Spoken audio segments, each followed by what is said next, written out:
Okay, please pardon my appearance. We have been moving all day and just got done with a 4-hour car ride. So, my chosen bill was the Senate Resolution 266. It is about ALS. It is a progressive, rare, but it is becoming more prominent. It's a disease that affects your body's muscles. It typically starts with one limb, and then over time, it does eventually take everything. There are some people that suffer with bulbar onset, which affects speaking, eating, and breathing as well.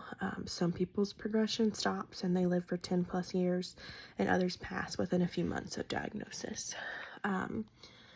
Although a resolution has been made in the Senate, it is still pending review in the House, and I am advocating for this bill to become lawful and abided by the United States.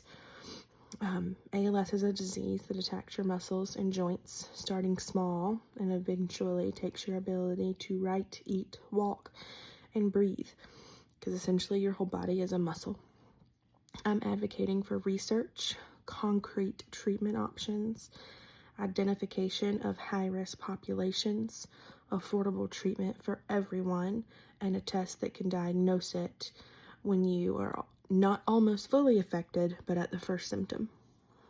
According to doctors that I have spoken with, it deals closely, that doctors deal with it, that the doctors that deal with it closely on a regular basis say that chronic vitamin D deficiency can often be one of the first symptoms, and then fatigue. Although very minor issues, this should signal additional testing to rule out ALS in patients. I hold my mother-in-law near and dear to my heart. She had her first symptom in April of 2024. It was shoulder pain that progressively went down into her right arm in June. And then in August of 2024, she suffered a fall. And it wasn't until then that it was discovered, even though her vitamin D deficiency and fatigue started in October of 2023. My father-in-law and myself were her primary caregivers.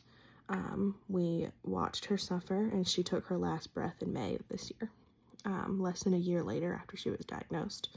They initially gave her 12 to 15 months, and she lasted 9.